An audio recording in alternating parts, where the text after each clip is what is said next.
The two quarterbacks that have arguably the most pressure on them this season and the most question marks around them this season made the top storylines of Week 2 of the NFL season. This is Kate's Takes, and let's talk about it. Drafted 5th overall in the 2020 NFL Draft, we have Tua Tagovailoa. Tagovailoa rose to stardom right away after Jalen Hurts got benched for Tagovailoa in the 2017 BCS National Championship. Showing off his cannon-like arm and tremendous accuracy, Tua led Alabama to beat Georgia in overtime of the national championship game. Tua had such a fantastic half that he even got the Offensive MVP award for the 2018 BCS National Championship game. After becoming a national champion, things did not slow down for Tua. In the world of football, fans are so easy to forget what once was. People need to understand that Tua was an absolute menace during his time in Alabama.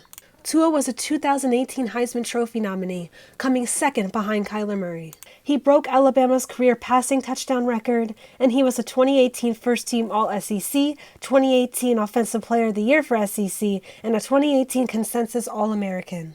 At the end of the 2018 season, people were already hyping up Tua to be the number 1 overall pick in the 2020 NFL Draft. Tua kept going all gas, no brakes in the 2019 college football season until he suffered a season-ending hip injury November 16, 2019. Tua dislocated his hip when 2 Mississippi State defenders landed on him. He also suffered a posterior wall fracture. This was such a devastating injury because we all knew that this would be the end of Tua's college career. A lot of people were mad at Nick Saban for even keeping him in a game, considering the fact that Alabama was blowing Mississippi State out of the water. However, Tua said that he wanted to stay into the game. This injury has such a long and strenuous rehab, and a lot of fans across the nation thought that this could be a career-ending injury for Tua. This was the same injury that Bo Jackson suffered that ultimately ended his NFL career. This did affect Tua's draft stock only slightly because the only quarterback taken before him was Joe Burrow, and we all know what kind of college football year Joe Burrow had with LSU. Tua was taken in the first round, 5th overall by the Miami Dolphins. Tua was just one pick before Chargers quarterback Justin Herbert. People need to understand that at the time, Tua was a safer pick. Tua had a slightly higher prospect grade, and Herbert was known as a gamble and a high-risk, high-reward prospect. Put yourself in the Dolphins' shoes. This team has desperately needed a franchise quarterback since Dan Marino retired in 1999. So I feel as though it was better at the time for the Miami Dolphins to draft Tua because Tua would be the 22nd starting quarterback since 1999. I think the only team that's worse pertaining to that stat would be the Chicago Bears. Tua made his rookie debut October 18th, a little less than a year after his hip injury. A lot of people thought Tua wasn't ready to start due to this injury, but they started him anyway. Tua's rookie season consisted of a 64.1 completion percentage, 1,814 yards, 11 touchdowns, and 5 interceptions in just 10 games. The Dolphins were 6-3 when Tua was starting, and Tua did win his first 3 starts. The Dolphins were 10-6 that year, being second in the AFC East. However, they didn't make the playoffs. But a lot of people can make the assumption that the Dolphins' future was looking bright. With a promising team around Tua and a rising star and a head coach, the Dolphins were looking to capitalize off their first year with Tua. In Tua's sophomore season, he had a 67.8 completion percentage, 2,653 yards, 16 touchdowns, and 10 interceptions in just 13 games. The Dolphins went 9-8 that year, but they did start 1-7, and they did not make the playoffs. This was the time when a lot of people had question marks around Tua due to the fact that Joe Burrow and Justin Herbert had amazing years in the NFL their second year. With that all being said, here comes the drama within the Miami Dolphins organization. When the season came to a close for the Miami Dolphins, the Dolphins fired head coach Brian Flores after 3 seasons. This was a very surprising firing at the time. A lot of people thought Flores was the guy to lead the Miami Dolphins to playoff success. I mean, after all, his last 2 seasons, the Dolphins went 10-7 and 9-8, just missing the playoffs. Reports then came out that he had a struggle with Chris Grier when it came to power and managing things, and the Dolphins ultimately chose the side of general manager Chris Grier. It was also said that he had culture issues and his collaboration issues were very prominent, which later led to his firing. After Brian Flores was fired, a lot of reports came out after it. One of the most important stories was his treatment of quarterback Tua Tagovailoa. All I can say is, imagine your head coach not wanting you from the very beginning. You don't have to imagine, because this is exactly what happened with Tua so far during his time at Miami. A report came out saying that Flores didn't even want Miami to draft him in the first place, and that he'd rather have Justin Herbert and even Jordan Love on his squad. When these reports started to come out, a lot of people were trying to connect Brian Flores to possibly sabotaging Tua's career. I mean, after all, Flores did put Tua in when Tua wasn't even a year off his hip surgery. Other people can make the claim that he pulled Tua from games he was struggling in. There was a horrible offensive line, a horrible wide receiver core in terms of separation, and there were 4 to 5 offensive coordinators in Tua's first 2 years as the Miami Dolphins quarterback. In the second season Tua was Miami's quarterback, there were co-offensive coordinators. Now, tell me the last time that's ever worked out. Reports also came out that Flores allegedly had Tua tested 4 times for PEDs due to the mass that Tua cultivated. He also told Tua allegedly that he drafted Mac Jones. And after all, Flores is a defensive-minded coach. This was never going to really work out for Tua. One of the most prominent and confirmed things during Brian Flores' coaching career was the recruitment of Deshaun Watson. Everybody knows the horrible atrocities Deshaun Watson committed, so I don't need to get into that any further. However, this happened Tua's first year. His rookie year, Flores was already looking for someone to replace him. This was obviously a recipe for disaster for Tagovailoa. After his firing, Brian Flores was a candidate among a lot of teams for the head coach position in the NFL.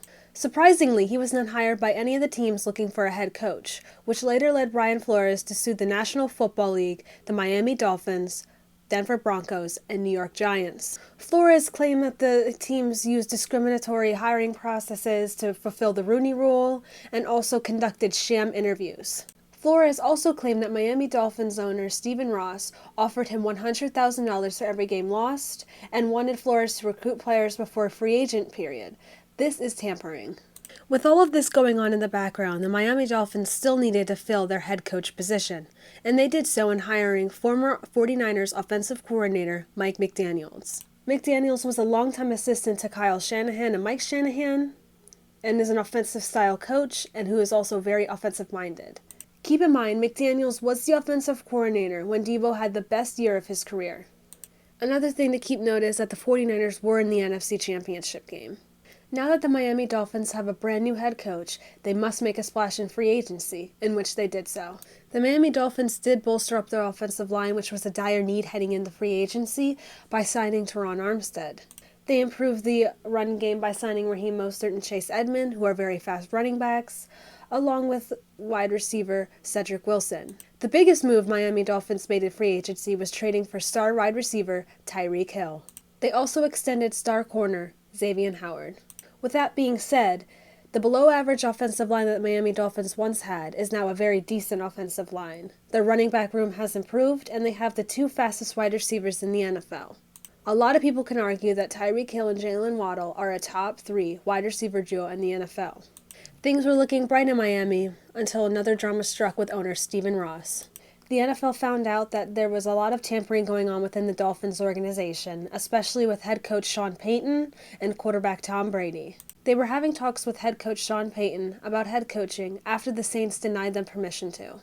It is reported that the Dolphins tried to talk to Tom Brady about being the quarterback or even an executive to their front office. The problem is, both these people were under contract at the time, which means that this is severe tampering. The Dolphins had a serious punishment for this.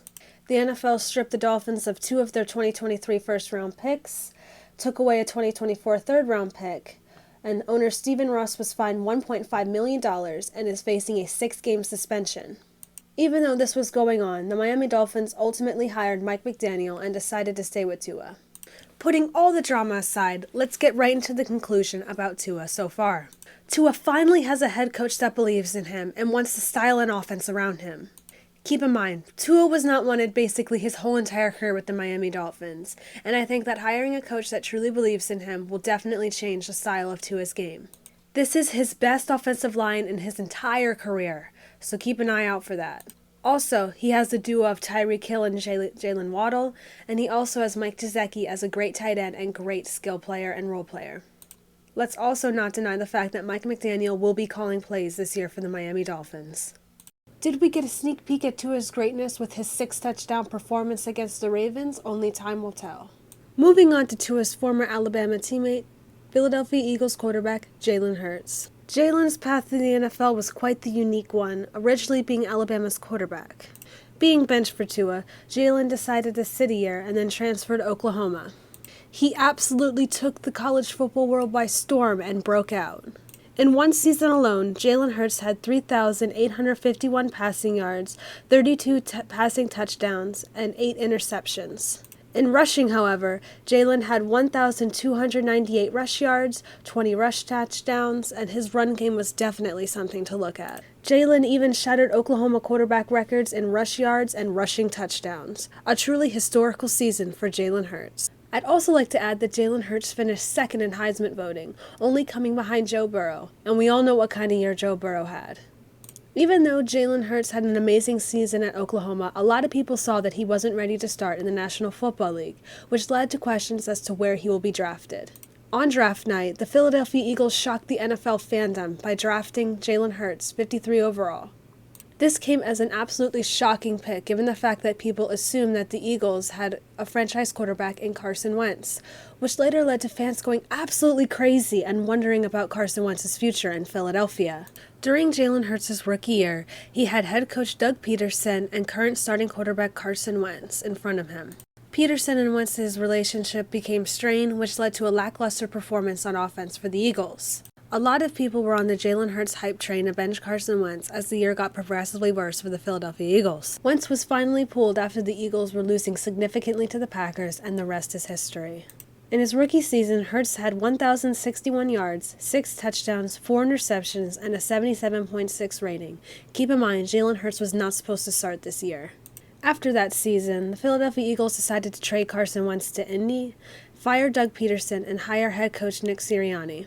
They also drafted Heisman winner Devonta Smith, 10th overall in 2021, and extended Dallas Goedert during the regular season. Unfortunately, the Eagles had to trade longtime player Zach Ertz to the Cardinals. Jalen Hurts improved his sophomore year, going 3,144 yards, 16 touchdowns, 9 interceptions, and an 87.2 rating in 15 games. The Philadelphia Eagles also made the playoffs when a lot of people had Philly as being one of the worst teams in the league.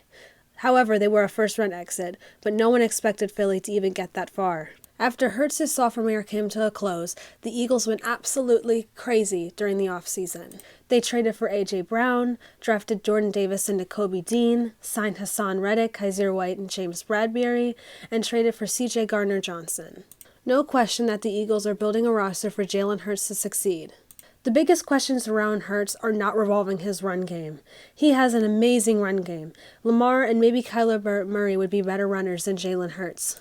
However, there are questions of his arm strength, his deep ball, and how accurate his deep ball is. A lot of people also bring up his completion percentage and going through reads. Jalen Hurts has answered those questions for now, going 576 yards, 1 passing touchdown, 1 interception, 69.8 completion percentage in just 2 games. Hurts also has 147 rush yards and 3 rushing touchdowns. So in conclusion, the Eagles built an amazing roster for Hurts to succeed, with an amazing offensive line, running back weapons such as Gainwell, Sanders, and Scott, wide receiver weapons of A.J. Brown, Devonta Smith, and Greg Ward. And you also can't forget about Dallas Goedert, which is a top 5, top 7 tight end in the NFL. This is a make-or-break year for Jalen Hurts, and so far he has completely succeeded and crushed expectations. He definitely showed a lot of promise in his deep ball so far in this league, and I can't wait to see what Jalen Hurts does this season. This is definitely one of my favorite storylines so far because the quarterbacks with the biggest question marks around them are crushing expectations so far.